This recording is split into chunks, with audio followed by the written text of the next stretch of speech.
patient message from me. So so we're going to start off, as I said, talking about the TURA program and things that have been going on lately, or since the last time we met. And then we're going to talk about identifying the right TUR planning team and about how to develop creative ideas. So I think it's going to be a very interactive session, and I'm looking forward to that. So I am going to turn it over to Liz, and off you go. All right, thanks, Pam. So we're going to start by just giving a quick reminder of the TURA reporting changes. First of all, not a change, but if you felt like your invoice didn't arrive when you expected it, they have all gone out now. And so if for some reason you haven't gotten your reporting year 2020 invoice, then you should contact Walter Hope at Mass DEP. For 2021 reporting year, which you're now tracking and will report next summer, there are the 172 longer chain TRI PFAS chemicals that were added. So they were reportable under TRI last year, and they are for 2020, and they are reportable under TURA as well for 2021. Just FYI, no one in Massachusetts did report under TRI, so that may be the same case this time around with TURA. These are longer chain chemicals, many of which are not in use anymore. Those are all listed individually with a 100-pound reporting threshold. They are not PBTs at the moment, and so they have the de minimis exemption. But here's a little heads up that in EPA's strategic plan, which they just came out with for PFAS, they do state their intention to propose a rule next year to categorize PFAS as chemicals of special concern under TRI and remove the de minimis exemption, at least for the supplier notification. So if you go to the PFAS session next week, then you'll hear a little bit about the supplier notification, I bet. And that's one way to find out whether you have the chemicals in your products or not. In reporting year 2022, we have draft regulations out now that were out for public comment, and we're developing the response to comments as we speak. And so if those are finalized, and if they're finalized before the deadline for the end of this year, then that's a potential to have that TURA category of PFAS not otherwise listed on the books for reporting year 2022. Next slide. So also a few reminders about TRI changes. Under the National Defense Authorization Act, where they added those 172 PFAS, they actually have a bunch more that they'll need to be adding over the next year or two. They are either something that was subject to confidential business information or something that just didn't make that first list for some reason. But so they added 3 more for reporting year 2021 under TRI. The TUR program, the Administrative Council has not yet voted on those, so they are not yet reportable under TURA. Again, those are C8 chemicals, and we don't actually anticipate that we'll get a lot of reporting on those, but they are reportable under TRI anyway for the current reporting year. There is also a proposed rule out for public comment now to add 12 chemicals to the toxics release inventory. And the interesting thing there is that in 2014, TURI submitted a petition to EPA to list 25 chemicals that were known and well-documented chemicals of concern, because EPA had just not been updating the chemical list. And so we were interested to know if we could get them to add some things that already had a good deal of evidence, worried about trying to avoid regrettable substitution, et cetera. Those 25 that were petitioned were all high production volume, used in industry, and they had an authoritative source that had supporting hazard evidence. So this rule is out now, proposed rule is out now for adding 12 chemicals. And you'll see that 2 of those are ones that may look familiar from the Massachusetts flame retardants law. So there are other restrictions on those 2 pending on certain consumer products like children's products, bedding, carpeting, et cetera. Next slide. So also, I'm going to turn this over to Tiffany now. Great, thank you, Liz. The Administrative Council convenes the TUR Program Strengthening Ad Hoc Committee with the purpose of reviewing and reflecting on our services to strengthen the effectiveness of the TUR program. So these are the topics that we covered during that process, and I want to thank all of the stakeholders that have participated in this, and also point out that on the website listed here, you can see the background documents for each topic, as well as the minutes from the meetings, which have great discussion and ideas. The next step is putting together a summary document of outlining the ideas and recommendations and thoughts about moving forward, and presenting that to the advisory committee and the administrative council. So thank you to all of those here who have participated in this, and I will turn it back over to Liz. All right, thanks. The quick update on the Science Advisory Board. They completed a review of some EPA registered quaternary ammonium compounds, or quats, last year, or earlier this year, I guess. They are widely used categories of registered disinfectants, the ADBAC and DDAC sets. So the ADBAC are the benzyl compounds, and the DDAC are the linear compounds. Those are widely used disinfectants, especially in the current pandemic. They have been very widely used. The board recommended to list those categories of quats. They are often used in mixtures. There were concerns around asthma, around they're corrosive at higher concentrations, which would be what is used in any formulating facility. There are concerns for creating antibiotic resistance in wastewater treatment plants, and there are emerging concerns about reproductive and developmental effects at low concentrations for those chemicals. There's more information on them on TURI's SAB site, and then next year we'll be putting together a policy analysis on that. The board is currently deliberating on a petition that was submitted to the program to list carbon nanotubes and carbon nanofibers.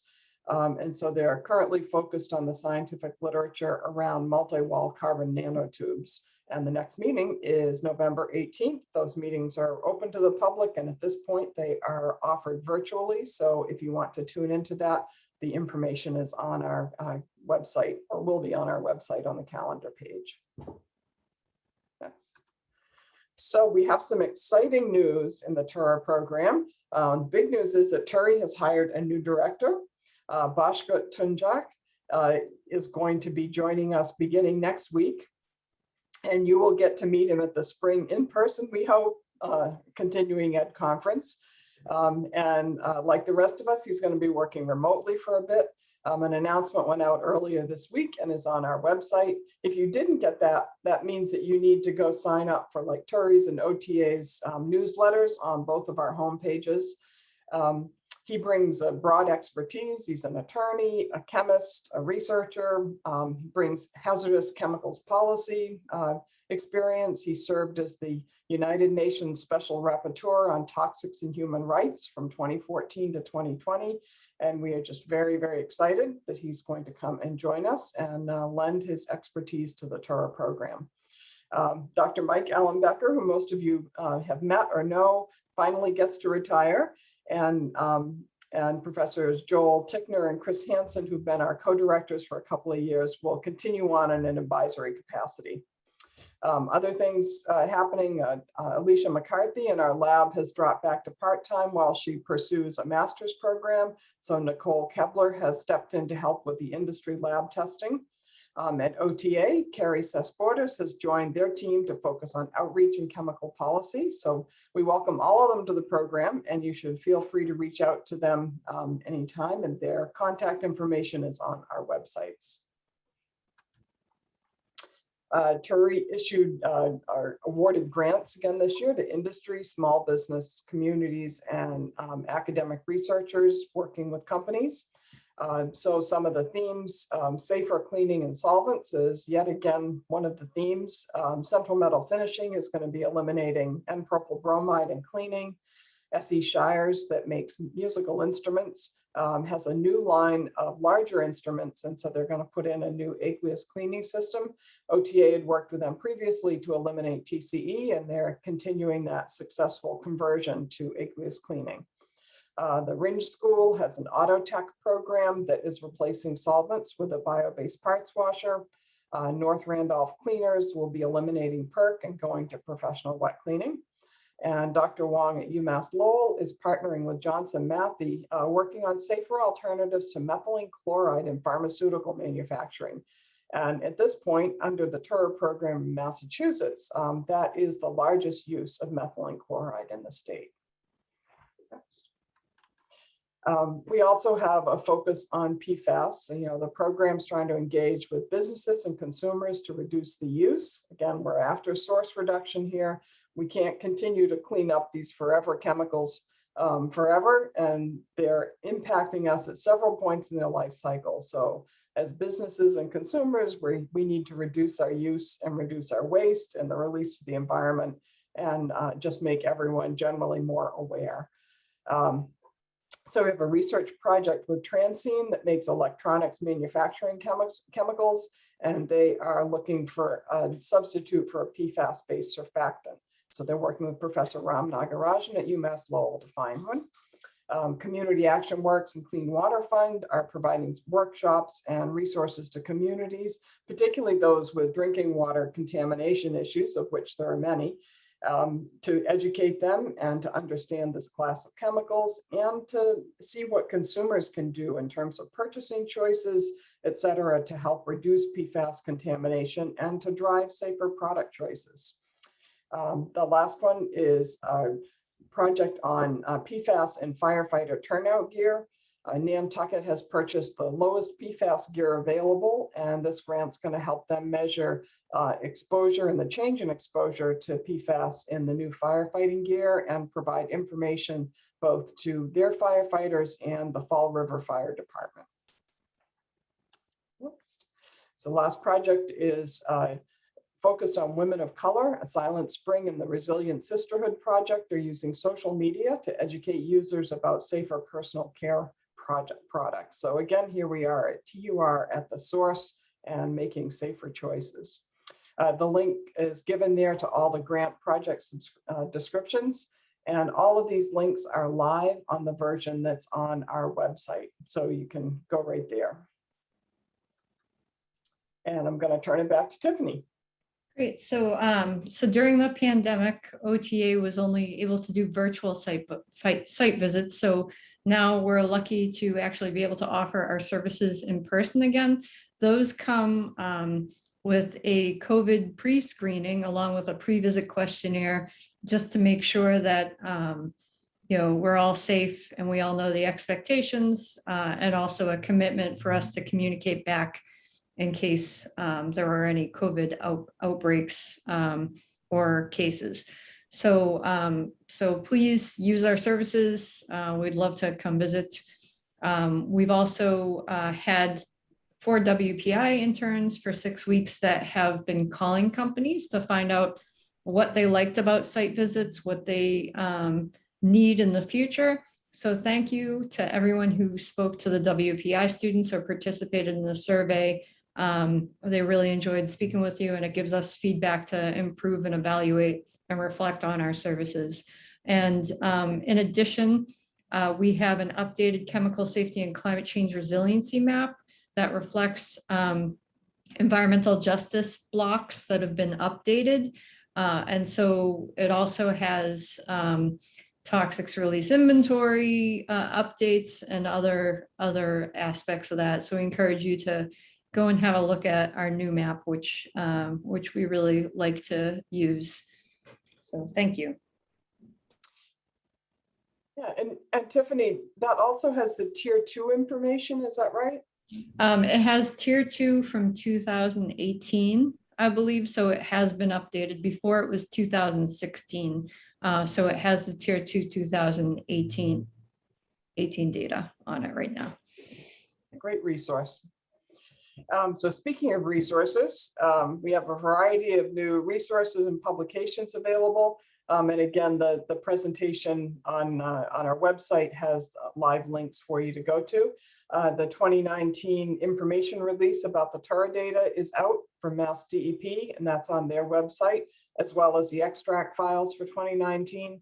And that information, all the years of TURA data are also available on the TURI TURA data tool. That's an interactive tool on our website.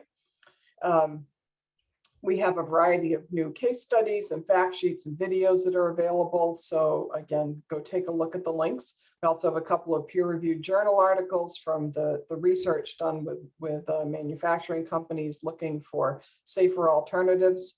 So encourage you to go take a look at those.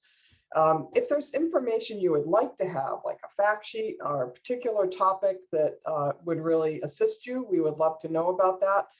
Do you have a success story to share? Both TURI and OTA are happy to help you write up case studies or to find a way through training or other means, demo site, whatever, to share that success with your peers and possibly earn some TUR planner credits. So please let us know. Next. Right, so I think that does it for our update, unless any of the other tourist staff that are on here have something else they would like to add. And here we have contact information for the 3 agencies, and all of the agencies, or at least TURI and OTA, have lists of the staff on their website. So you're free to contact whoever makes the most sense or whoever you already know. Anything else to add, Tiffany? Oh, thank you. Thanks. So we have time, and I would love if anybody has any questions about anything that you've just heard about from Liz and Tiffany, please ask. If you have a question, my guess is somebody else in the group has a question as well. So go ahead and just unmute yourself and let us hear what your questions are.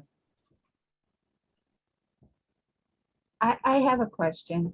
Go ahead. Liz had mentioned that there's a lot of communities that have drinking water contamination with PFAS. How many communities are there in the state with this problem? That's a better question for Mass DEP, but probably not the folks that are in the TURA program. I believe it's somewhere around 70. Maybe somebody can correct me.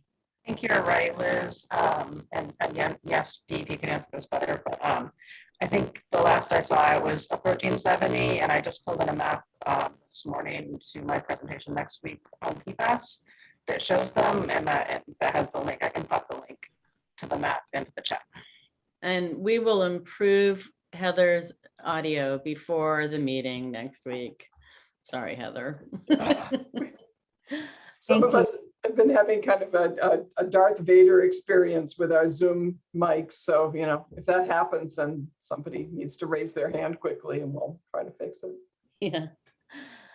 So thanks. Good question. Any other questions about PFAS, about our new staff, about other chemicals, about the grant programs, about doing, you know, some work with OTA and bringing them on site?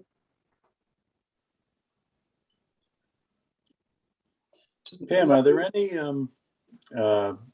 NPB chemical substitutes that are looking promising at this time? Well, you know, as with any chemical use, it really depends on the application, right? Yeah. So the answer is yes, absolutely. And one of the documents that Liz shared with us, the Guide to Finding Safer Alternatives to Halogenated Solvents, talks a little bit about what some of those options might be. Again, it really is application specific. And and one of the things that happened with NPB is that it was a largely drop-in replacement. There was very little change that needed to happen in process equipment to go from, say, TCE to NPB. the idea of finding a simple drop-in replacement is probably not something that people should be looking for. It's unlikely that that's going to be what happens. Okay, Right. that works. Thanks. I think that said, there are also some solvents, alternative solvents that are safer, and we have some folks both in our lab and Greg Morose who researches safer solvent blends that can help you if you find that you can't use aqueous cleaning or one of the other what we consider to be the safer end of the options. Thank you. Right. And he's found great success with blending solvents, blending safer solvents to get to a very close approximation of the solvency that you're experiencing with, you know, the halogenated solvent you're currently using. So yeah, I mean, there's definitely a lot of promise there, but it's not a simple drop-in replacement typically. But you should Thank you. definitely feel free to contact either the folks in our lab or Greg Morose if you have questions about that. Thank you. Great. It looks like maybe there may be a few people who are having some Zoom problems. Zoom is tricky, and you know, just keep with it. You know, Heather has found that when her audio issues happen, if she drops off and comes right back on, it solves it, at least for some time. So do what you can to stay with us. There's a lot of really good material that we're going to be dealing with. So there's a question in here from Daryl Beardsley about why there wasn't PFAS reporting for 2020. So I think I can address that. The only chemicals that EPA added in that 172 were longer chain chemicals. So C6 and above, or C6 sulfonic acid, and C7 and above for the carboxylic acids. So those are largely chemicals that are being phased out, not completely, but largely. And they also added Gen X, which is one of the newer ethers, but not the precursors to Gen X. So if you were to buy a chemical for use in something and it was based on the Gen X chemistry, that doesn't mean that that would have been on that list either. So it was a fairly limited list of chemicals, and largely the ones that are on their way out. Thanks. Great. Okay, well, why don't we move along? I want to dive into the next part of our session today, and we're going to be talking about, I'm sorry, I'm moving stuff around so that I can see what's here. I'm just going to minimize that. That's what I'm going to do.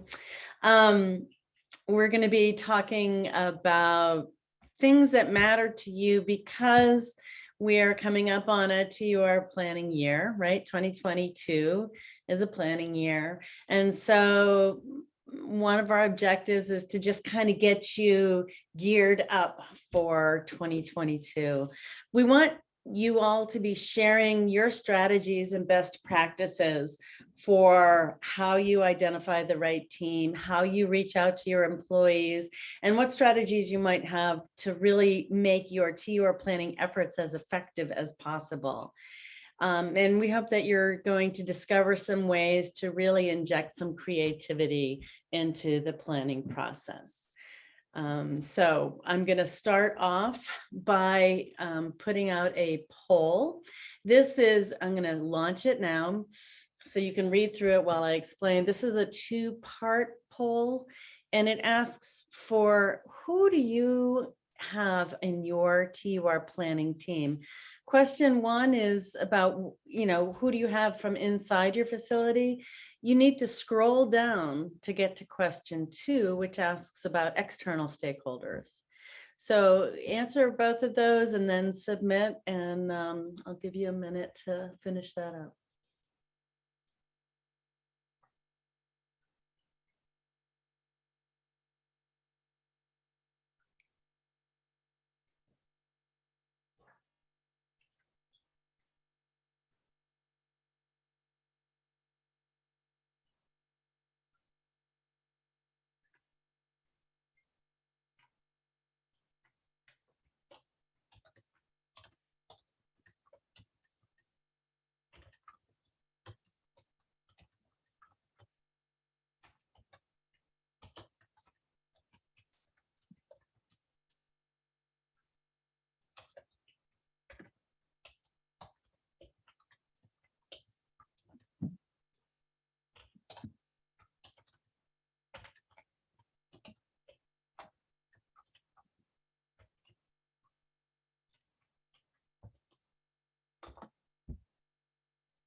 So a couple interesting comments while we finish up. Phil points out that there probably should have been an NA option for question 2. And that's an interesting point. Bill pointed out that, you know, chemical suppliers are one of those others that he might be reaching out to and engaging with. So yeah, there's a lot to it. I'm going to give you all just another couple of seconds. If you scroll down, you should be able to get to question 2. I'm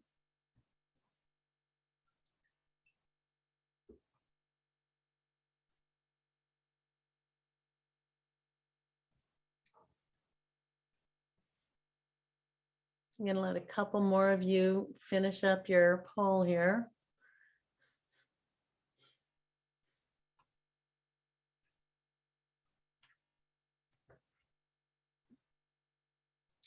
Okay, well, let me end the poll. It's worth just looking at. I'm going to share the results. So unsurprisingly, the majority of you have your environmental health and safety person involved in TUR planning. Production floor worker is the next, that and production manager are the next 2 kind of internal roles that you make sure are included in your TUR planning team. Shipping and receiving, if a couple of you picked that, and that's very interesting. Nobody said it's just me. Well, that's good. I'm glad to hear that. We hope that it's never just you trying to do, you know, a good faith effort in TUR planning by yourself. It's really hard.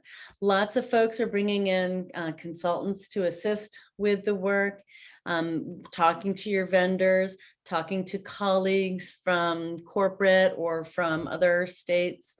Not a lot of you are working with technical service providers like OTA.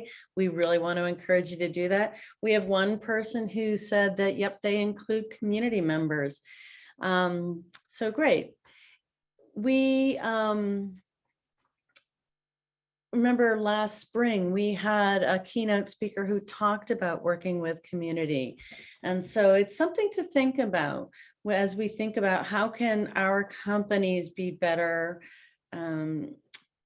stewards in our neighborhood and our products themselves and with our workers. You know, engaging with the communities might be something to think about. So what we hope that you do is that you're really thinking about who you want to be engaging in your TUR planning team, and then thinking not just about who, but when. You know, we all are very busy, and it's important that we respect each other's time, but it's also important that we are as productive as possible. And so we'll talk about some strategies around how to be productive. I want to just remind you that you should be considering all of your employees as potential members of your TUR planning effort, right? You need to reach out to your employees by the end of this year. Hopefully you can go ahead and do that sooner rather than later, because each of the employees that you connect with brings the potential of having some really creative ideas that you might want to take advantage of. So certainly we want to encourage people to do that sooner rather than later, and to think about who do they want on their teams and when do I want to engage with them. So what I would like to do is to break you up into smaller groups. We're going to have 10 small groups. And while I am setting this up, I am going to share, let's see, Liz, maybe you can do that. If you could post on the chat what the handout is that goes along with this breakout session. Are you able to do that for me? Yep, just a minute. I was answering, people were having trouble accessing the poll. It's okay. It's Yeah. okay.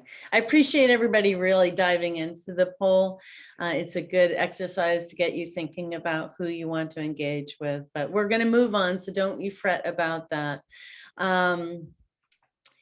So yeah, we're going to post a handout that's going to go with a breakout discussion that gives us these directions. So we'd like you guys to just introduce yourselves to each other, talk about how long you've been a planner. Networking is something that is a wonderful opportunity at our conferences that we really have not been able to do since the pandemic. So just go ahead and use that as an opportunity to quickly reintroduce yourselves to each other.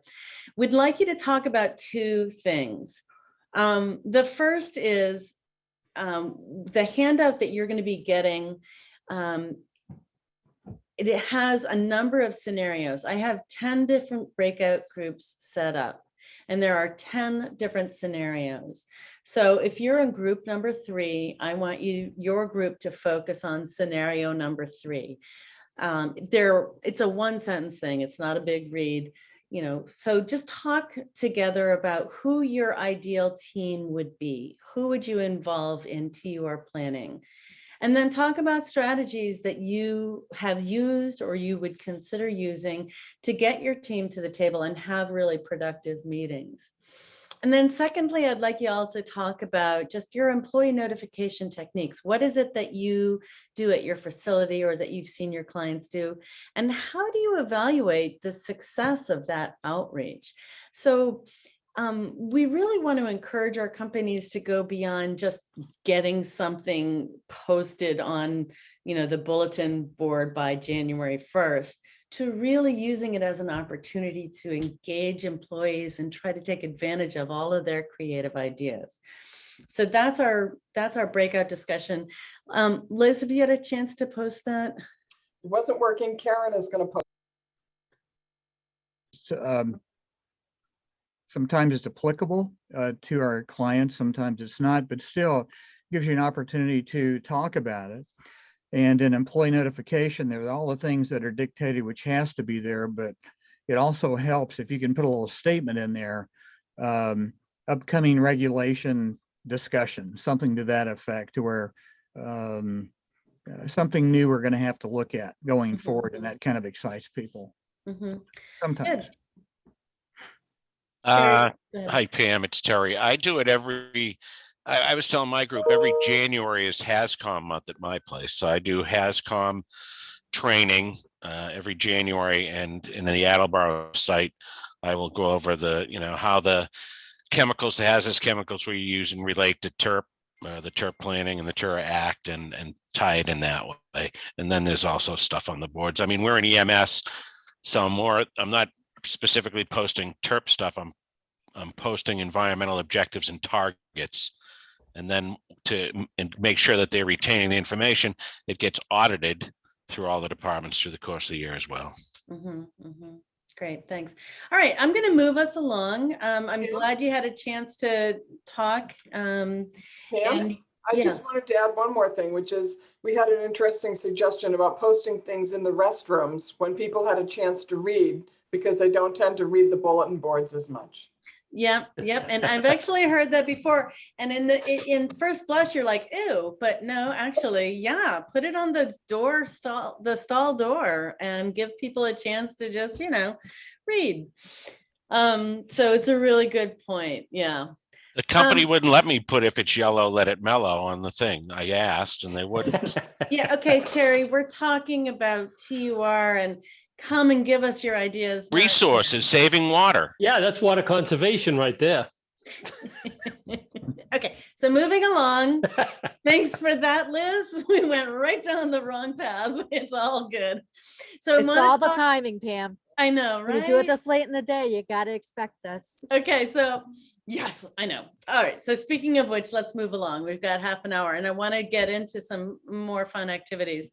So motivating engagement. You guys talked about some of these things already, about how important it is to really respect each team member's time, and to be as efficient as you can.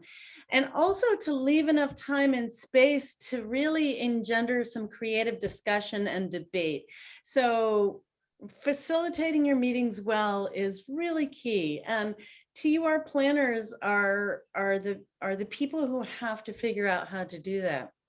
So as some of you mentioned, being very clear about what your objective of the meeting is, what the agenda is, sharing that ahead of time, checking in with your team members to see if they have any questions, if there are other things that they think should be incorporated into that. So making it an ongoing conversation is going to be really helpful for your team members to see that their time is being respected and that they can see how they can add value to the conversation.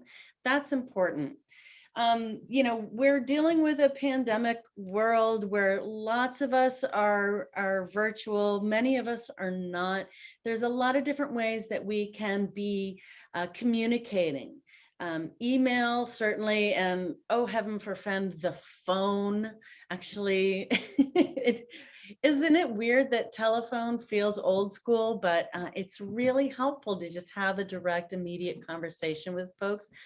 There are a lot of communication tools out there, and just like any other aspect of TUR planning, look at what is it that your company is currently doing and try to use those tools so that it is a familiar thing for the people who are on your team. There's different online collaboration tools. There are different web conferencing tools. And don't ever hesitate, if as much as you can, to just walk around and talk to individuals who are on your team or not. It's also really helpful to get to know the people who are on your team. And then of course, it depends on the size of your facility. But getting to know people on a more informal basis helps them to feel more comfortable with the process. So that's just something to remember. But what I want to do is to show you another tool, and it's called the Diamond Engagement Tool. And no, it's not about getting married or anything, although my daughter is getting married next month. So thank you. Thank you. So the Diamond Engagement is an inventory, and I'll show you some of the questions, some of the incentives, the work incentives that you'll see. Beth, thank you very much. Just posted the link to it. I believe that must be what that is, but anyway, there are 24 different work incentives that this tool asks you to go through. And what you do is you have each member of your team take that survey themselves and tick off all of the things that really speak to them. Like, this is something that would make me feel engaged, that would really motivate me to participate. And different people have different things that are motivational for them. So yeah, we have a handout on our website. You can definitely take a look at it. I think this is a fun way to get at it, to get at what are the things that really speak to the members of your team. So you may have people who really want to mentor or be mentored. You might have people who are very goal oriented. And so give me a very specific goal and I'll try to meet that. And that is really motivating. So everyone is different. And you, as the facilitator of a team process, the more you can understand what motivates your team members, the more you can try to focus in on how to work with them. So you ask each member to go through the full survey, and then they say, oh, it looks like I had, 3 answers that relate to the meaning, the incentives that are aligned with meaning or belonging or achievement or recognition. And based on that, you draw your own diamond. So here's an example of what one team member's diamond might look like.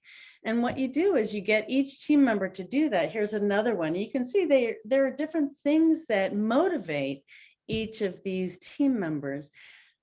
We're not looking for alignment, we're looking for understanding. And so using a tool like this can be helpful for you in understanding what motivates your team, and then really using that to try to target how you engage with the different team members and when. Bill, I saw you had your hand raised. Do you need did you want to add something here, or can we move on? Yeah, I guess I'm missing something. What does the M, A, B, and R stand for? All right, so what I'd like you to do is to download the tool and take a look at it. M stands for meaning. So there are certain incentives that kind of give a person a sense of meaning, like there's what I'm doing has value, it has meaning to me. Some people are more motivated by that. B is about building kind of community. And so there's a lot of that, a lot of incentives that are around mentoring and just building community together. R is about recognition. Some people are motivated by getting recognition or being able to recognize others, that is something that's quite motivating to them. And A is for achievement. And so many people are really motivated by having a goal and achieving that, very, very results oriented. So this is just one of many tools that can help you to sort out what motivates people. Caradwin points out that the handout doesn't say how the individual questions align, and that's on purpose, because you want to do it without saying, oh, I'm an achievement person, so I'm going to make sure I check those off. You want to do it sort of blind, and then you go to the next page and it tells you how to sort it out and which of the different incentives relate to the different corners of the diamond. And that helps you to understand, what are the things that motivate your team. It's a tool to play with. We're not going to do anything more with that today, but take a look at it and see if something like that would be useful for you to really get your team members engaged. What we want to do is really motivate folks. So we're used to using our teams to do toxic use reduction options identification. And one of the ways we always talk about it is with brainstorming.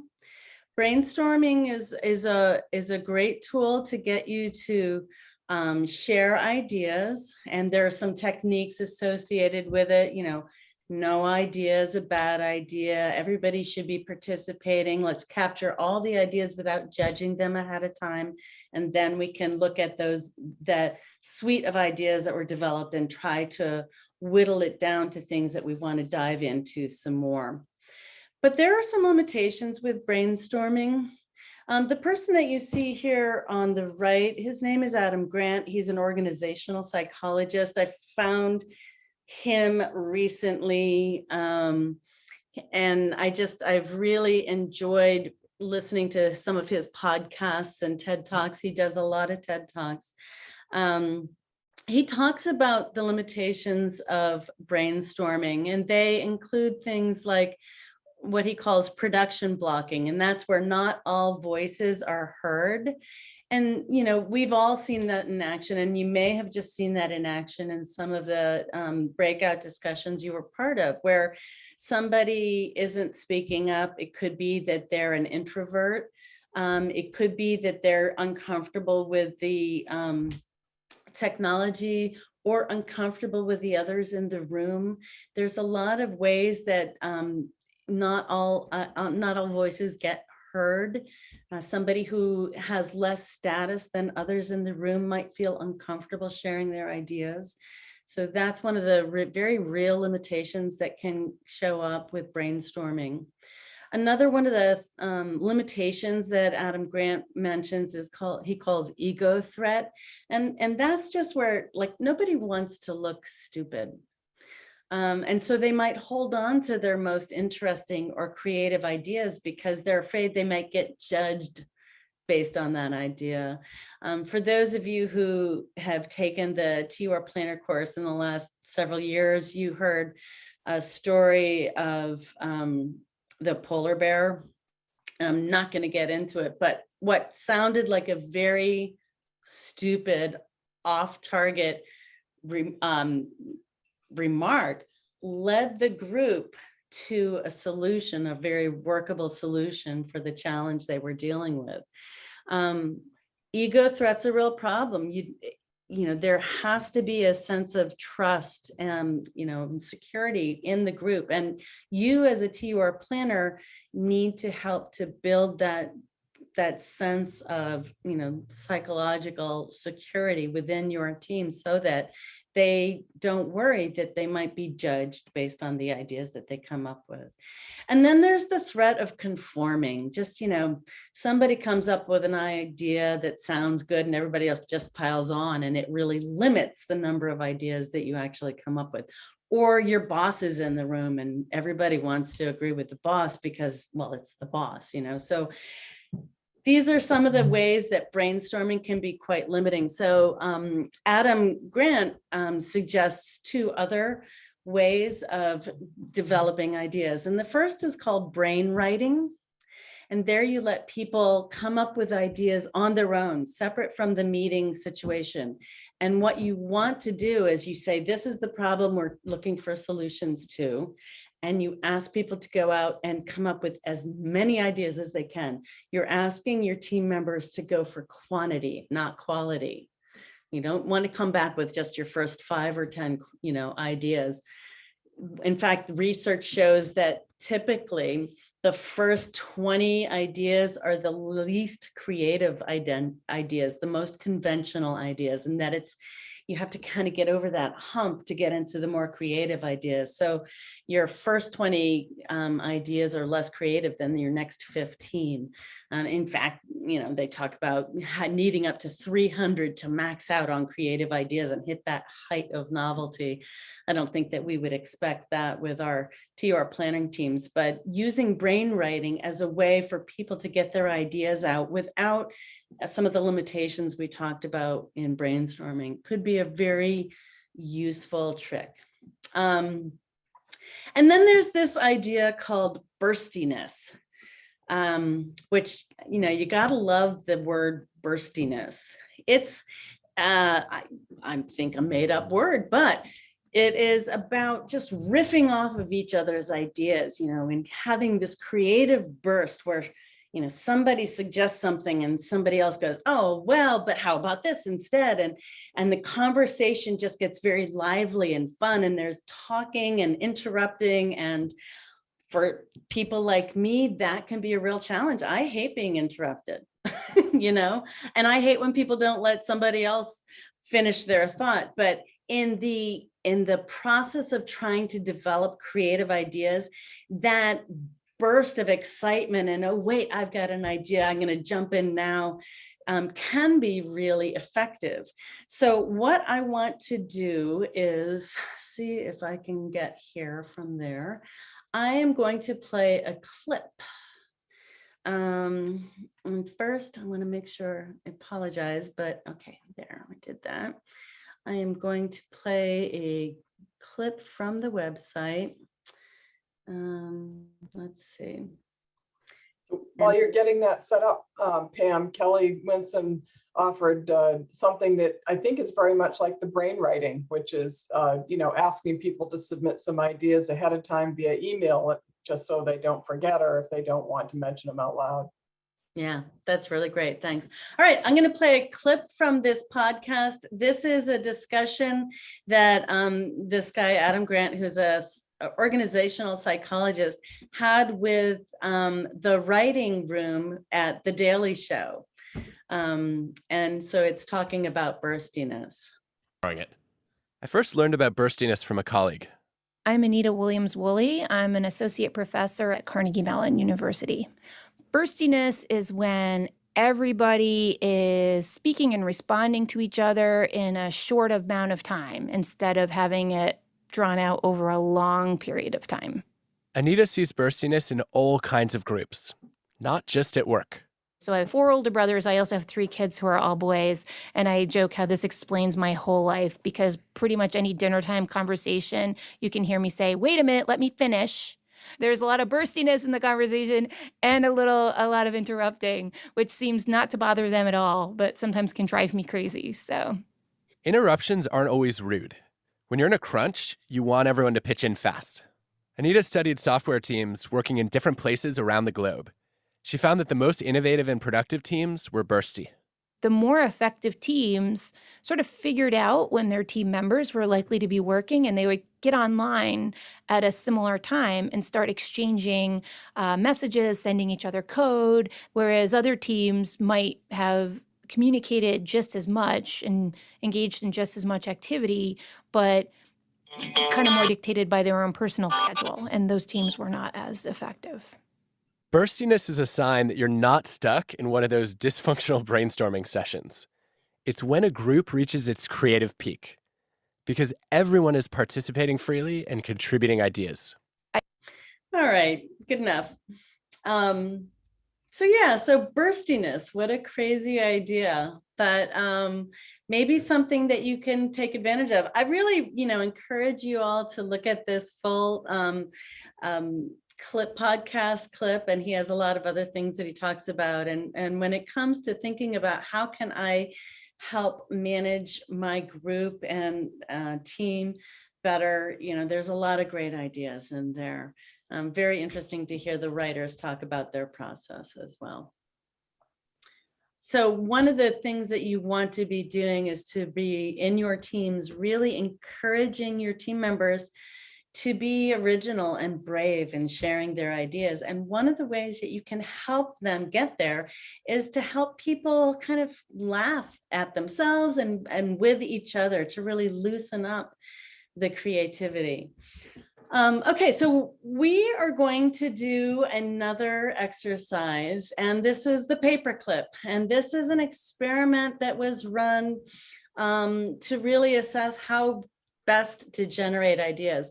So I'm going to break you up into random groups. I'm not going to do anything with the breakout groups other than say there's going to be 10. And I want you guys to spend 10 minutes generating as many ideas as you can for a new use for a paperclip as possible. So somebody in each group needs to take notes. There are some of your groups I'm going to pop into, and I'm going to give you an additional set of instructions. But this is like an experiment. So half of you are not going to get additional instructions and half of you are. So I recommend once you get into your breakout groups that you start, generate as many new uses for a paperclip as you can. And when you see the countdown start, make sure that you guys identify your favorite idea. So let's do this now. Oops, it's going to be the same groups. Okay, bye.